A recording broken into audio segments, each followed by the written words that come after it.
Hello. അപ്പോൾ നമ്മുടെ സഫ്കുട്ടൻ്റെ wedding ഫോട്ടോസും വീഡിയോസും ഒക്കെ നമ്മൾ അപ്ലോഡ് ചെയ്ത സമയത്ത് കുറേ മെസ്സേജസ് ഉണ്ടായിരുന്നു. നമ്മുടെ ബ്രൈഡിൻ്റെ ഡ്രസ്സും അതേപോലെ ബ്രൈഡ്സ്മെയ്ഡ് ആയിട്ടുള്ള ഞങ്ങളുടെ ഡ്രസ്സും എവിടുന്നാണ് ചെയ്യിപ്പിച്ചത്, റെൻ്റാണോ എന്നൊക്കെ ചോദിച്ചിട്ട് അപ്പം അതിനെക്കുറിച്ചൊരു വീഡിയോ ചെയ്യാമെന്ന് വിചാരിച്ചു. ബ്രൈഡ് ഇതാ അന്ന് റെഡ് ലെഹങ്കയായിരുന്നു. അത് നമ്മൾ ആക്ച്വലി റാൻഡമായിട്ട് ഇൻസ്റ്റഗ്രാമിൽ ഇങ്ങനെ ഡ്രസ്സിൻ്റെ കാര്യങ്ങളൊക്കെ ഇങ്ങനെ നോക്കുന്ന സമയത്ത് ജസ്റ്റ് കണ്ടതാണ്. അപ്പോൾ ഇത് ഇൻസ്റ്റഗ്രാമിൽ എലൈസ എന്നുള്ള പേജിൽ നിന്നാണ് കേട്ടോ കണ്ടത്.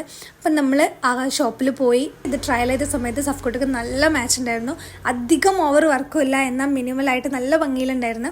അപ്പോൾ നമ്മൾ അതന്നെ കൺഫേം ചെയ്തതാണ്.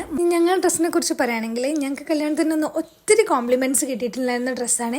അതേപോലെ തന്നെ ഇൻസ്റ്റയിൽ സ്റ്റോറി ഇട്ട സമയത്തൊക്കെ ഒരുപാട് മെസ്സേജ് വന്നിട്ടുണ്ടായിരുന്നു എവിടുന്നാണ് ചെയ്യിപ്പിച്ചതെന്നൊക്കെ ചോദിച്ചിട്ട്. അപ്പം നമ്മൾ ആക്ച്വലി നമുക്ക് ഏതൊരു ഡ്രസ്സ് എങ്ങനത്തെ ഒരു പാറ്റേൺ വേണമെന്നുള്ളൊരു ഐഡിയ മാത്രമേ ഉണ്ടായിരുന്നുള്ളൂ. ഞങ്ങൾ കൊണ്ടോട്ടി പരാഗിൽ പോയ സമയത്ത് മെറ്റീരിയലൊക്കെ കണ്ടു ഇഷ്ടമായി. എത്രയും കട്ട് ചെയ്യേണ്ടത്, ഏതൊരു പിന്നെ എത്ര മീറ്റർ വേണം എന്നൊന്നും അറിയില്ല. അപ്പോൾ അവിടുന്ന് റാൻഡമായിട്ടൊരു താത്തനെ കണ്ടു, പരിചയപ്പെട്ടു.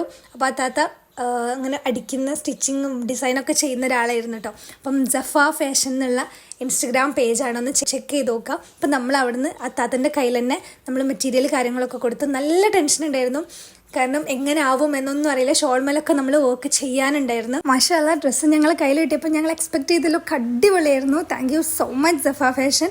വെഡിങ് ഡേൻ്റെ അന്നത്തെ ഒരു വീഡിയോ പോസ്റ്റ് ചെയ്ത സമയത്ത് അത്യാവശ്യം നല്ല വ്യൂസ് ഉള്ളതുകൊണ്ട് തന്നെ ഒരുപാട് മെസ്സേജസ് വന്നിട്ടുണ്ടായിരുന്നു ഡ്രസ്സിൻ്റെ ഡീറ്റെയിൽസ് ചോദിച്ചിട്ട്. അതുകൊണ്ട് തന്നെ ഒരു വീഡിയോ ചെയ്യാമെന്ന് വിചാരിച്ചത്. ഇനി അപ്പോൾ ക്യാമറയിൽ ഇന്ത്യൻ കുഞ്ഞൂസിൻ്റെ സിംഗിൾ ഫോട്ടോസും ഞങ്ങൾ ഒരുമിച്ചുള്ള ഫോട്ടോസൊക്കെ ഉള്ളതുകൊണ്ട് അതും കൂടെ ആഡ് ചെയ്ത് ഞങ്ങൾ ഡ്രസ്സ് കുറച്ചും കൂടെ കാണിച്ചിട്ട് വീഡിയോ ചെയ്യാമെന്നായിരുന്നു ഞങ്ങൾ വിചാരിച്ചിട്ടുണ്ടായിരുന്നത്. പക്ഷേ ഞങ്ങൾ ഫോട്ടോ എടുത്ത ക്യാമറമാൻ വേറെ പരിപാടിക്ക് പോയപ്പോൾ ഞങ്ങൾ ഫോട്ടോസൊക്കെ നൈസായിട്ട് അങ്ങോട്ട് ഡിലീറ്റ് ചെയ്തു, ഞങ്ങൾക്ക് അയച്ചു തരാണ്ട്.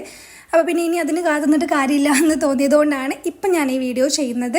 അതേപോലെ തന്നെ തലേന്നത്തെ ഡ്രസ്സ് കുഞ്ഞൂസിൻ്റെത് ജഫ ഫാഷൻ തന്നെ ചെയ്തതാണ്. എൻ്റെത് ഞാൻ ഓൺലൈൻ പർച്ചേസ് ചെയ്തതാണ്. അതേപോലെ തന്നെ സഫ്കുട്ടൻ്റെത് ചെമ്മാടുള്ള ഒരു റെൻ്റൽ ഷോപ്പിൽ നിന്നാണ്.